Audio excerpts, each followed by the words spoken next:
Hemos estado viendo en los domingos anteriores esta relación que estoy tratando de establecer, aunque creo que ya efectivamente ocurre, entre las profecías de Daniel y el cumplimiento que podemos encontrar en el Nuevo Testamento, en el Evangelio según San Juan.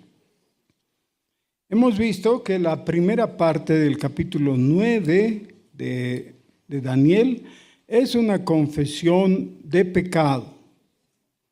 No es una confesión de fe, es una confesión de pecado. Pero tiene chispazos en medio de ella de confesiones de fe, es decir, afirmaciones en las cuales va el sentido de la persona, el criterio, la afirmación. Así hemos llegado hasta el capítulo 9, versículo 24, cuando ya no habla de la confesión de pecados, sino más bien de la revelación que Dios le da a través de su ángel al profeta Daniel. ¿Qué le revela? Le dice, tú estabas indagando, Daniel, acerca de la profecía de Jeremías. Jeremías había dicho, ordenado por Dios, que estaban establecidas 70 semanas para algo, que ese algo es el misterio, ya está oculto. La profecía solamente llegaba al punto de decir, hay un tiempo que tiene que cumplirse, que va a ser un tiempo de dolor, de malestar, de sufrimiento, de mucho trabajo.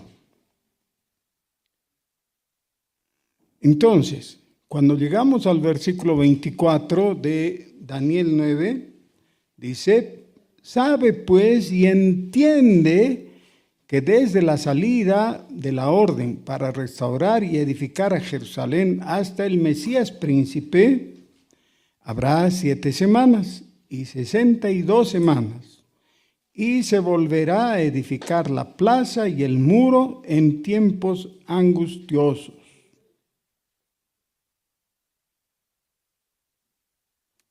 Eso, he leído el versículo 25, que es ya la aplicación del versículo 24. En el versículo 24 dice, 70 semanas están determinadas sobre tu pueblo y sobre tu santa ciudad para terminar la prevaricación y poner fin al pecado y expiar la iniquidad. Ahora, son palabras que no son de uso común y no tienen una aplicación personal directa como a la gente muchas veces le gusta, ¿no? Y prefiere. Es decir, ¿cómo puedo hacer para que mi negocio prospere? Entonces viene el predicador y le dice, tienes que sembrar. Si siembras, vas a prosperar. A eso le gusta. ¿Por qué? Porque es la actitud pragmática, ¿no? ¿Cómo puedo tener un resultado positivo para mí?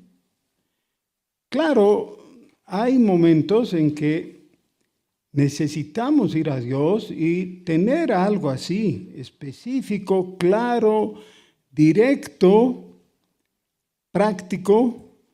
Como por ejemplo, estoy a punto de morir, ¿qué puedo hacer para no irme al lago de fuego? Entonces ahí no hay tiempo para toda una teología, ¿no ven? Hay que dar una respuesta. Justamente ahora vamos a ver una respuesta que es teológica, pero que también es muy práctica y muy fácil de aplicar directamente. Pero como estamos en Daniel 9, esta es una preocupación propia de un profeta, de un hombre de Dios.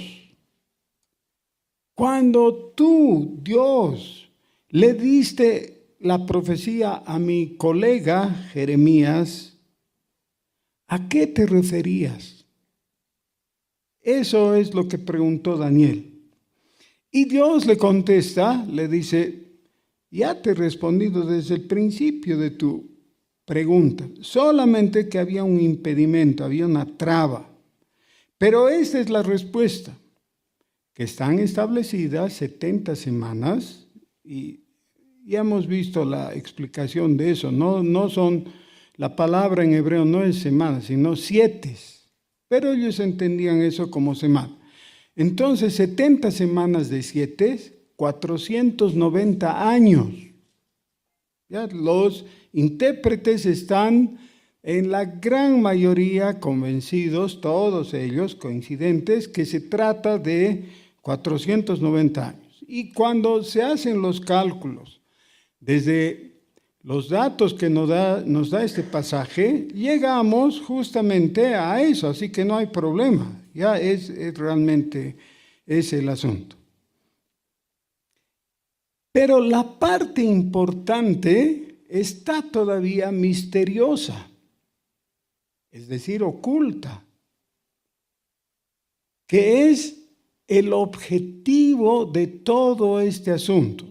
Más o menos así. Dios está diciendo, voy a manejar el asunto por más de medio milenio.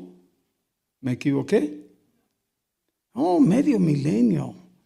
Es mucho tiempo. Ya todos nosotros nos quedamos sorprendidos. Más de medio milenio.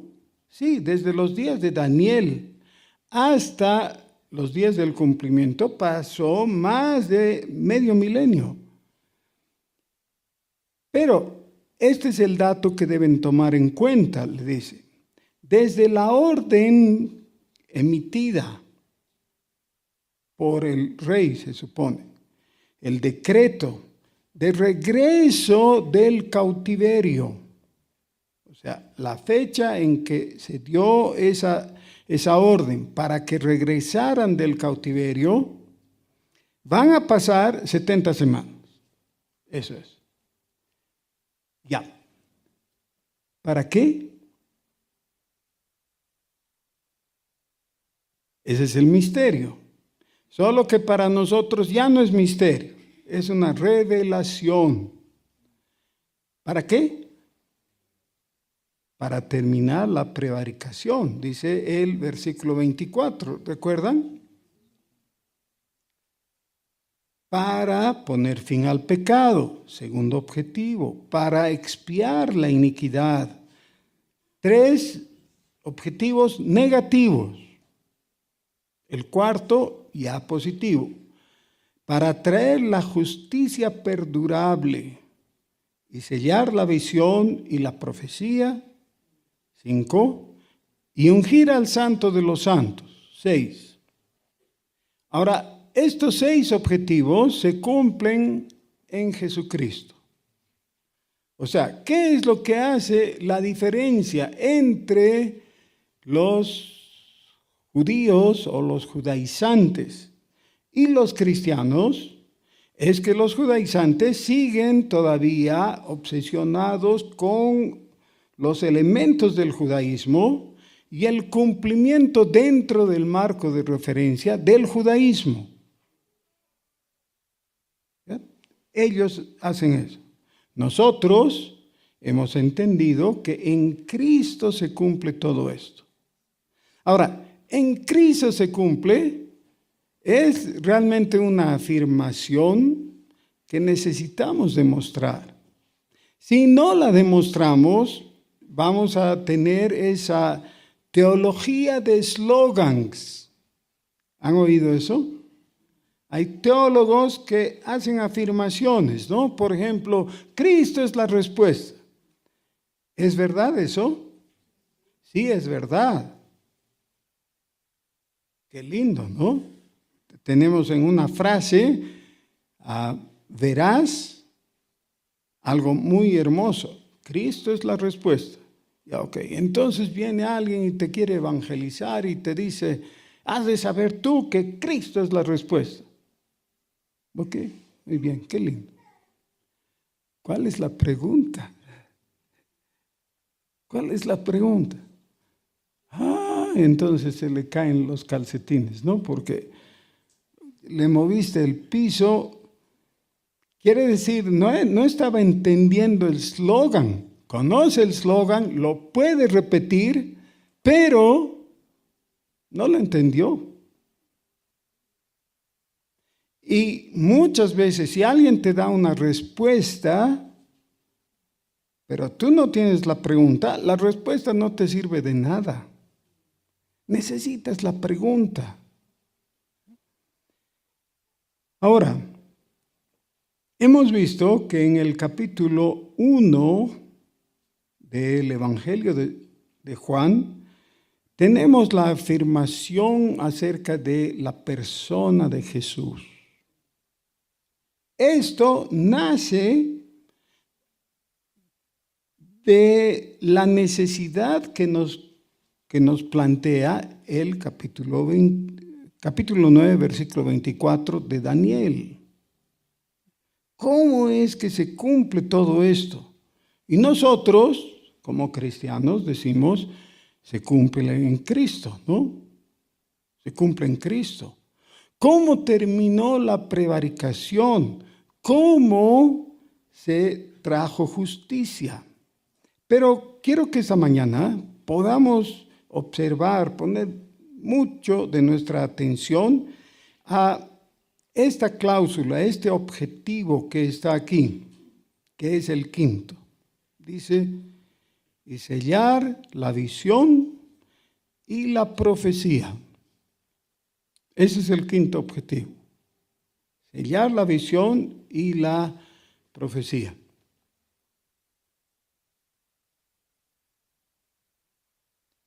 En nuestros días, la gente está acostumbrada a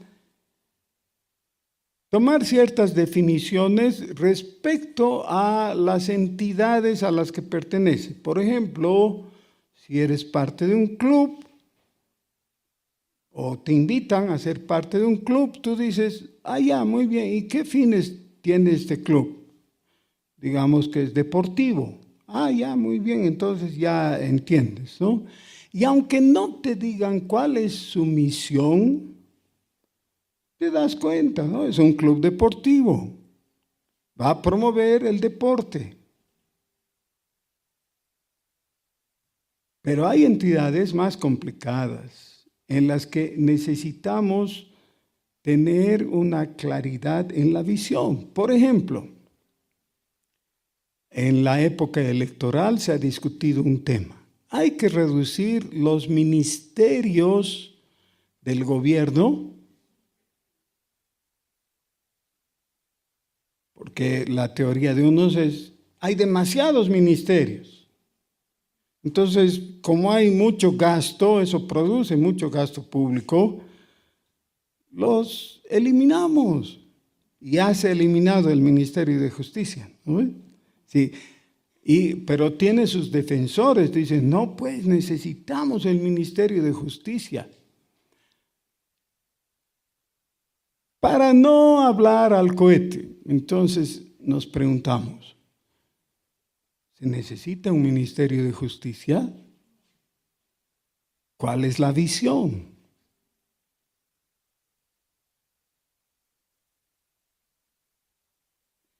Y seguramente el Ministerio de Justicia tiene su visión, pues, y tiene su misión también. ¿De qué visión está hablando aquí? Vamos a suponer, un día entras en la cápsula de la máquina del tiempo. Ya, eso es ficción, ¿no? Todos hemos visto alguna película en la que alguien entra en la cápsula del tiempo y se va generalmente al pasado, ¿no? A veces también se va al futuro y ahí descubre cosas maravillosas que la tecnología ha producido en el siglo siguiente, ¿no? O va a la época del Imperio Romano, o va a los días de la crucifixión de Jesús y presencia la crucifixión, ¿no? Todo eso es ficción, ya, pero tiene sentido. Vamos a suponer que nosotros hemos entrado en la cápsula del tiempo y estamos en la época de uno de los reyes de Judá, de Usías, digamos. ¿Ya? Hemos llegado ahí y todavía nos cuesta darnos cuenta dónde estamos, qué es lo que está ocurriendo aquí. Y de repente escuchamos a la gente que está por ahí conversar, y lo interesante es que le entendemos, y están hablando de los rumores de un nuevo ataque de los arameos. Los arameos eran los vecinos del norte, ¿ya? Que eran un peligro para los israelitas especialmente, pero también para los del sur, los judíos. Y ellos están diciendo, dice que han armado un nuevo ejército que quiere hacer una incursión sobre Israel y también sobre Judá. Bueno, y entonces nos empezamos a preocupar por eso. Y no estamos bien seguros de cuándo y dónde estamos. Entonces preguntamos, ¿qué es esto? ¿Dónde hemos llegado en nuestra máquina del tiempo? ¿Qué es? Y tal vez uno de ahí nos dice, bueno, ustedes han llegado al reino de Judá. Estamos en las afueras de Jerusalén. Allá, y le decimos, ¿y de qué se trata? ¿De qué están hablando? ¿Por qué ustedes están preocupados? ¿Por qué otro país se ha armado? Tal vez vamos a tener que hacer las preguntas para ir descendiendo o profundizando hasta llegar a entender. Estamos en un lugar en el que se desarrolla un proyecto. ¿Qué proyecto? La monarquía de Judá, con el rey en Jerusalén y sus dominios. Ese es el proyecto. Y entonces le preguntamos, ¿y por qué están preocupados? Porque dice que hay unos invasores que tal vez se van a animar a venir. Y entonces, ¿qué pasa? Bueno, no hay problema, nos dicen, porque nosotros nos vamos a parapetar, nos vamos a refugiar en nuestra ciudad, la ciudad de Jerusalén. Y la ciudad de Jerusalén está rodeada de un tremendo muro y es fácil de defender porque está construida sobre un monte, así que es difícil de atacar. Nosotros estamos bien, dicen ellos. ¿Y por qué es tan importante defender Jerusalén? Ah, sí que eres ignorante, te dicen. En Jerusalén está el gran templo, el templo de Jehová. Aquí, en este lugar, en esta ciudad y no en otra, está el santuario en el que el sumo sacerdote, una vez al año, entra con sangre que derrama sobre la tapa del arca de la alianza, o sea, el propiciatorio, y se produce la expiación. Tú puedes ir al Himalaya, no hay nada de eso. Puedes ir al desierto del Sahara, no hay nada de eso. Puedes ir donde sea, no hay otro lugar. Este es el lugar santo, es el lugar que ha escogido Dios. ¿No es eso que cantamos en algunos salmos? Hermanos, sí, eso.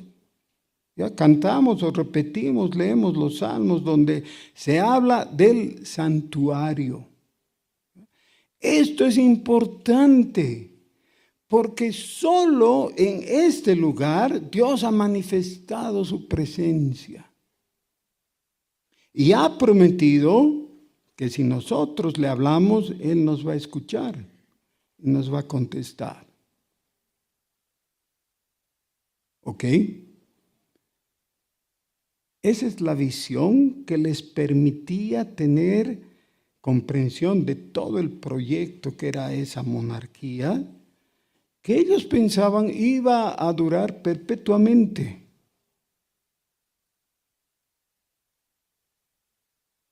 Daniel, capítulo 9, está en el tiempo cuando Daniel ya sabe que eso no es así. Ellos han fallado en la interpretación de esas profecías y de todo lo demás. Están equivocados. Muchas de las promesas de Dios eran condicionales para que Dios defendiera su ciudad y su templo y su pueblo y todo. Habían ciertas condiciones que ellos incumplieron 1000 veces. 1000 es una figura, ¿ya? No sé si... Pero generación tras generación falló, fueron infieles a Dios y Dios les fue observando y amonestando a través de sus profetas y ellos no oyeron. Siguieron equivocados hasta que tanto el segundo libro de los reyes como el segundo libro de las crónicas de los reyes de Israel contienen un dato importante. Dice, y no hubo más remedio. O sea, se acabó. Dios dijo, no va más. Han roto todos los límites, han cruzado todas las barreras. No voy a seguir amparándoles y guardándoles. Y nada. Esto se terminó. Ahora, esto, por supuesto, era muy grave. Porque el quinto objetivo que tenemos aquí en Daniel 9:24 es para sellar la visión y la profecía. Ahora, eso no ocurrió de inmediato, pero Malaquías fue el último profeta del Antiguo Testamento. Y entre Malaquías y el Nuevo Testamento corren 400 años, que se les conoce como los 400 años de silencio profético. Dios no habló más, nada. Al punto que cuando llegaron los días del Señor Jesús, la gente ya estaba acostumbrada a creer en un Dios silente. Silencioso quiere decir, pero la palabra correcta es silente. Un Dios, miren, los paganos tenían sus ídolos silentes, ¿no? Porque tienen boca y no hablan. Pero nosotros, decían en la época de los Salmos, tenemos un Dios vivo. Es invisible, pero está realmente con nosotros. Pero ahora, en los días de Jesús, los judíos creían en un Dios invisible y además silente. Lo cual es muy triste, casi nos deja en la posición de los paganos, ¿no? Sí, podemos hablar con Dios a través de la oración, pero Dios está así. Voluntariamente, no es por incapacidad, Dios no quiere hablar. Hasta que llegamos en el Nuevo Testamento a varios de los libros que componen el Nuevo Testamento en los que se nos dice cosas maravillosas. Por ejemplo, en Hebreos, capítulo 1, versículo 1, dice, Dios habiendo hablado en otros tiempos, de otras maneras, a nuestros padres por los profetas, o sea, eso es Antiguo Testamento, ¿ya? Hasta la época del silencio, ¿no? En otros tiempos ha hablado. Pero dice Hebreos 1:1, en estos postreros días nos ha hablado. Nos ha hablado por el Hijo, por Jesucristo. Ahora, esto marca un contraste que si no somos capaces de ver, realmente estamos muy mal. Tenemos que ser capaces de ver. Por siglos Dios no ha hablado, porque el hombre lo ha ofendido. Pero ahora nos ha hablado por Jesucristo. Eso dice Hebreos. O Juan, que es el libro que estamos siguiendo, ¿no? Dice, en el principio era el verbo, que quiere decir la palabra. El término es logos. Logos. La palabra de Dios. El verbo de Dios, o sea, la palabra, es Jesucristo. Ahora, ya hemos observado eso, ya lo hemos estudiado, pero si seguimos en la lectura del Evangelio según San Juan, en el capítulo 5 encontramos algo. Ahora, voy a hacer un paréntesis en lo que estoy diciendo para hacer una explicación, ¿ya? Juan es un evangelio maravilloso, es un libro maravilloso. Tiene los primeros 4 capítulos con un factor de unidad de todos esos 4. Y muestra que hay que ver al Señor Jesús en el contexto de la novedad. O sea, 4 capítulos para mostrarnos que en Jesucristo todo es nuevo. Ahora, Juan lo dice en manera teológica. Pablo lo replica, lo repite, ¿ya? En la segunda epístola a los Corintios, cuando les dice, si alguno está en Cristo, nueva criatura es. Las cosas viejas pasaron, y aquí son hechas todas nuevas. Hay la novedad. Esa novedad es el factor común de los primeros 4 capítulos de Juan. Cuando llegamos al capítulo 5, ese capítulo 5 es una unidad en sí misma. Podríamos estudiar el capítulo 5 aislado de todo. Si se perdiera la Biblia, porque ustedes saben, ¿no? Han habido muchos poderosos en la antigüedad que han quemado la Biblia y han prohibido la Biblia y han evitado que la gente lea. Entonces, si digamos hubieran tenido éxito y la Biblia se habría perdido, y alguien dice, ¿saben qué? He encontrado una hojita de mi antigua Biblia que un día me la quitaron y la quemaron. He encontrado una hojita. Ah, ya, ¿y qué contiene? El capítulo 5 de San Juan. ¿Qué les parece? Bueno, estoy seguro que algunos dirían, ay, qué pena que no era el capítulo 3. Porque el único versículo que parece que los evangélicos están dispuestos a aprender es Juan 3:16, ¿no? Y lo leen mal. Y fuera de contexto, entonces le hacen decir lo que no quería decir. Bueno, pero en fin, mejor es que lo memoricen a que no lo hagan. Pero entonces tienen el capítulo 3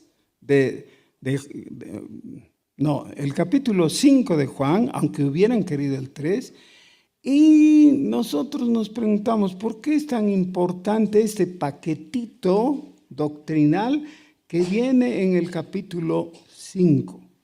¿Por qué es importante? Encontramos en el capítulo 5 que el lugar donde normalmente caminaba Jesús, que era Galilea, ha sido dejado y Jesús ha llegado a Judea, que es otra región. Entre Galilea y Judea hay un espacio central que es Samaria. Entonces, los samaritanos no eran judíos y los judíos no los querían, pero los galileos eran judíos. Ellos iban a Jerusalén, a las fiestas y todo eso. Ahora, el capítulo 5 nos cuenta que Jesús ha ido a Judea. ¿Es la gran cosa? Sí, es la gran cosa. Es como algún boliviano de los ponchos rojos, digamos, de Achacachi, por ahí, llega a La Paz y luego les cuenta a sus amigos, les dice, he ido a La Paz, porque él es un provinciano. ¿Ya? Así eran los galileos con respecto a la ciudad de Jerusalén. Jerusalén!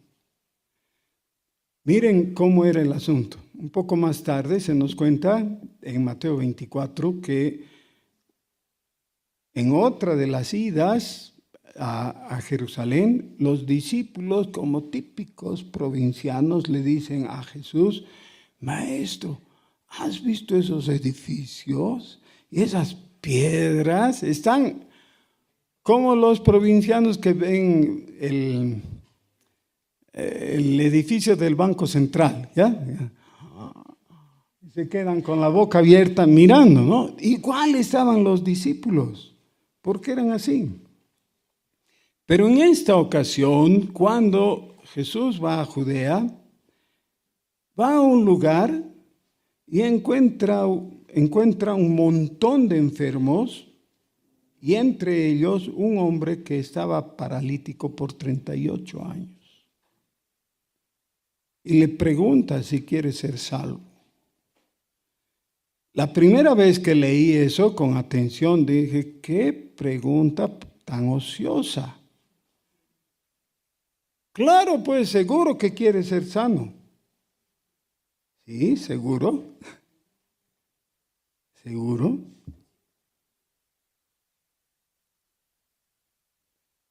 El hombre ni siquiera da una respuesta afirmativa, empieza a dar excusas.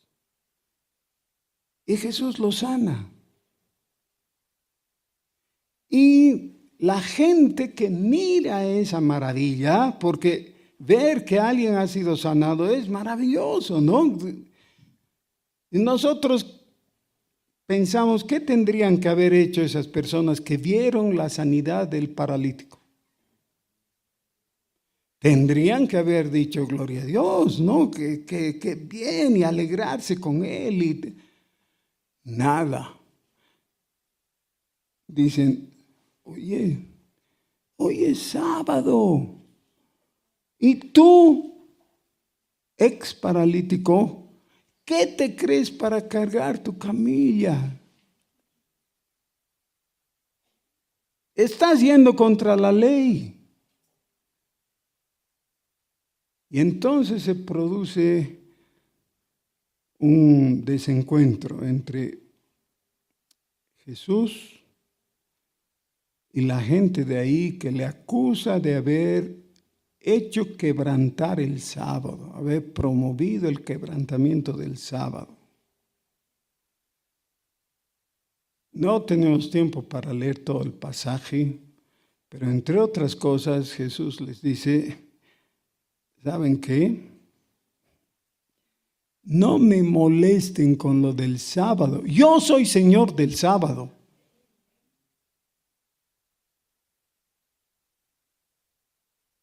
Él ha establecido el sábado y nunca lo ha quebrantado, realmente.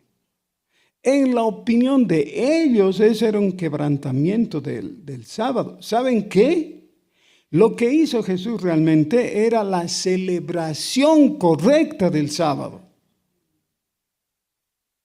Eso es.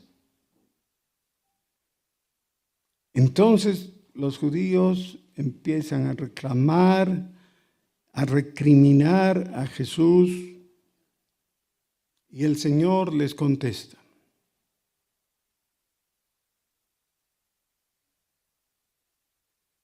Estoy en el versículo 19.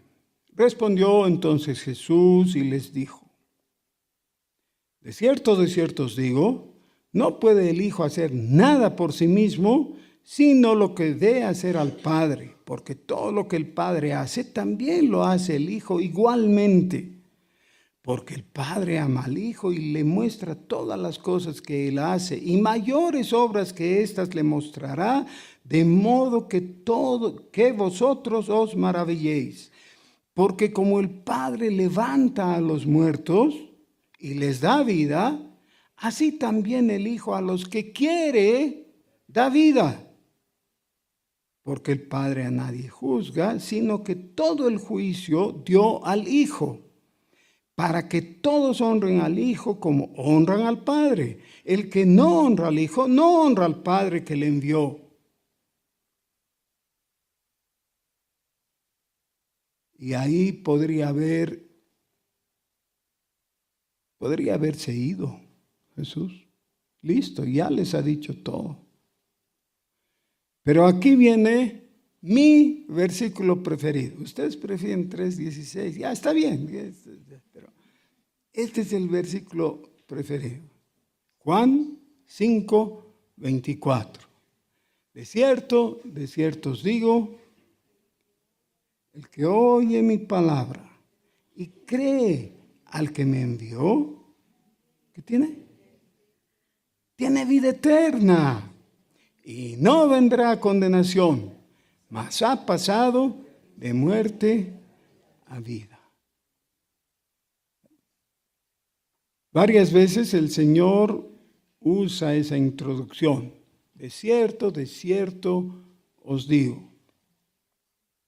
Lo hace cuando está en discusión con alguien y alguien dice una cosa inaceptable. Entonces él dice, no es eso, es así. Y para decir, es así, esto es lo correcto, hace la introducción, de cierto os digo. Pero ¿saben qué? En el original, ese de cierto, en realidad es amén, amén. ¿Qué quiere decir amén? Sí, yo creo en esto. O sea, yo me afirmo en esta posición. Esto es lo que vale, esta es la verdad.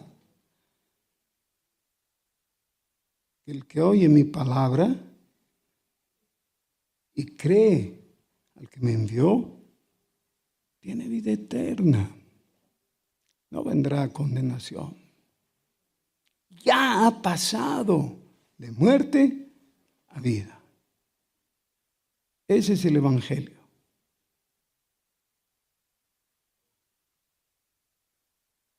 Todavía en nuestros días, muchos de nuestros conocidos son gente que cree en Dios.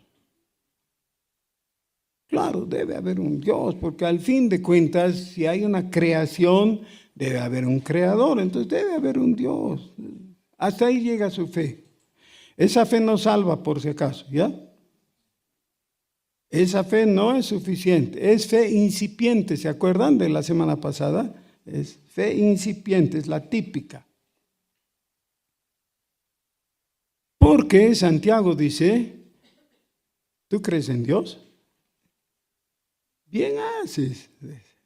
Hasta los demonios creen eso, así que no te sirve de nada, no hace la diferencia. ¿Ya? Creer simplemente en Dios no es el asunto. ¿Qué dice el Señor Jesús aquí? ¿Creéis en Dios? Bien, creed en mí.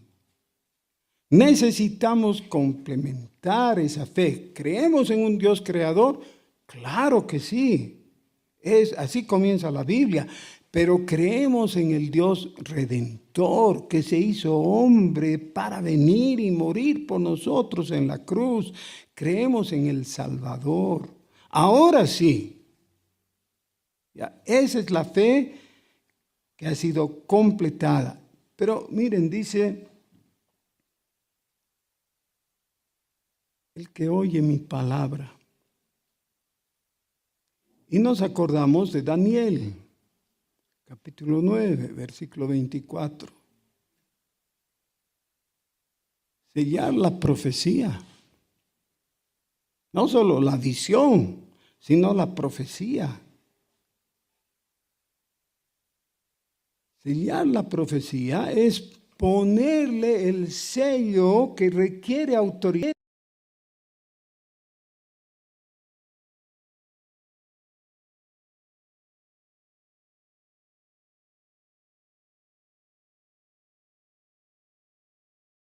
Autoridad pertinente podía abrir, tenía que quebrar el sello.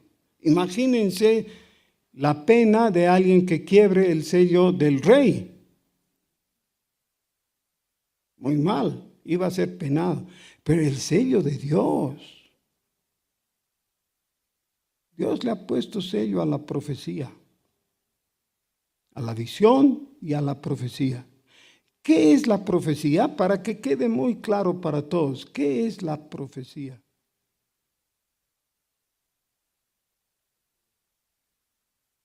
Es la palabra de Dios para el creyente, para el hombre.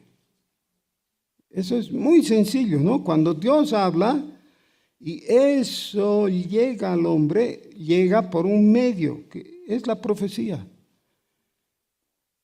No hay más profecía.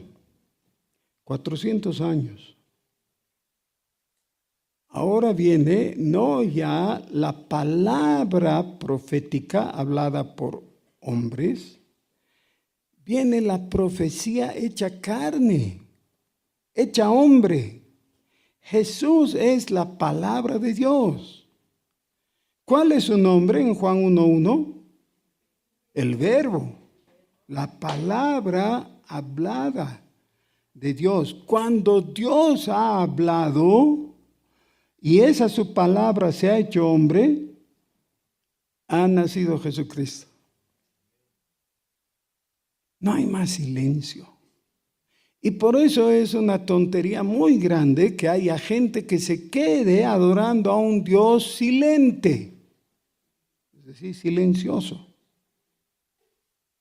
No, tenemos al Dios vivo, veraz, que habla.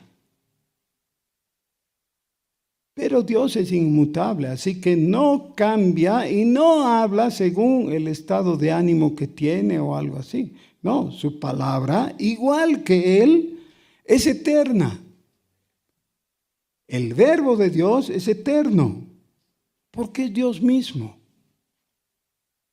¿Se dan cuenta qué maravilloso es? Por eso, el que oye mi palabra, el que oye mi palabra, es tu responsabilidad escuchar a Dios en Jesucristo. Y cuando escuchas a Dios, Dios tiene una sola palabra. ¿Cuál es esa palabra? Jesús. Eso es. Dios te habla, te dice Jesús. ¿Le habla al paralítico? Claro, por Jesús. ¿Y qué pasa con el paralítico? Es sanado. Sanado totalmente. El pobre tipo estaba 38 años, así enfermo, tirado ahí, sin esperanza, ya ni trataba de entrar al agua milagrosa que ellos creían que era milagrosa, ¿no? Ni trata, dice, ¿para qué no? Nadie me ayuda, siempre me gana, porque claro, el paralítico es el que más impedimento tiene, ¿no? No necesita agua milagrosa, necesita a Jesús, igual que tú. Tú también necesitas a Jesús. Y Jesús nos está hablando. Porque el que oye mi palabra y cree al que me envió, tiene vida eterna. ¿Qué significa eso? No vendrá condenación.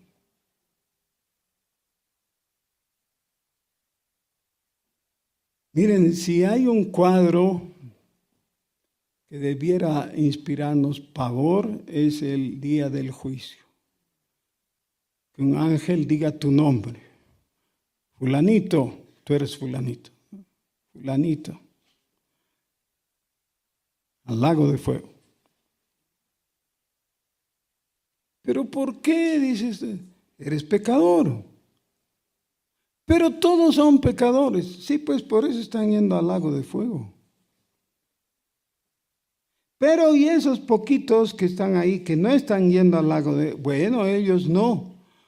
Porque ellos eran creyentes en Jesucristo. Porque dice, el que oye mi palabra y cree al que me envió, tiene vida eterna, no vendrá condenación, no vendrá condenación, no vendrá condenación. ¡Qué maravilla! Voy a seguir repitiendo hasta que digan amén. No vendrá condenación.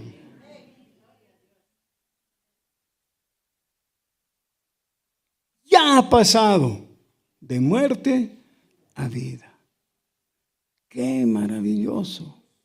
Sí, Dios selló la visión y la profecía. Hablando más o menos de esto, no es exactamente, pero hablando de un tema muy cercano, Apocalipsis capítulo 5 nos cuenta del apóstol Juan que se pone llorón. Y si le preguntamos, Juanito, ¿por qué estás llorando? Y él dice, ¿sabes qué? Dios ha mostrado el libro del rollo con todo lo que necesitamos saber, porque es la revelación de Dios. Pero ese libro del rollo está sellado y nadie lo puede abrir. Y eso es tan grave. Sí, gravísimo, dice Juan. Gravísimo. Es para llorar. Así que yo lloro, pues. Así es. Pero entonces es informado. No, ya hemos encontrado al único que es digno de abrir los sellos y darnos la revelación de Dios. ¿Así? ¿Y quién es? El Corderito. El Corderito. Que nosotros sabemos que es Jesús. Jesús es digno y Él lo hace. Él ha abierto. ¿Por qué? Porque Él es la palabra de Dios. Él es el logos de Dios. Él es el verbo. No hay más nada misterioso que pueda venir a alguien y decirte, ¿sabes qué? Si me pagas $15,000, te voy a dar esta revelación, que no es para todos. Pero si tú me das, no hay más. Porque no necesitamos más. Necesitamos a Cristo. Necesitamos la verdad que está en Cristo. Necesitamos creer en Él para tener vida. En Jesucristo estamos completos. El apóstol Pablo estaba preocupado con la iglesia de los colosenses. Los colosenses habían seguido por un tiempo la doctrina enseñada por Pablo, pero ahora han venido personas que se han infiltrado dentro de la iglesia, que eran de la secta de los gnósticos. Y los gnósticos han empezado a decirles a los cristianos, sí, todo eso del evangelio de Jesús, está bien, pero no se pueden quedar ahí. Necesitan avanzar, necesitan a Sofía.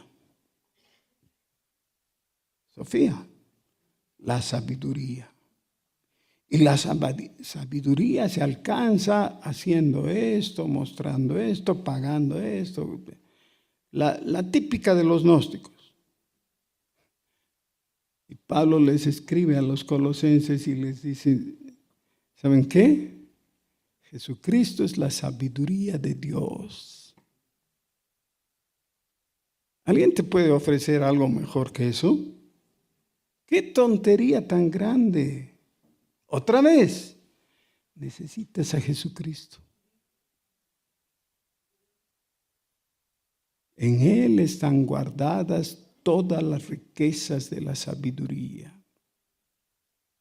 Necesitas a Jesucristo.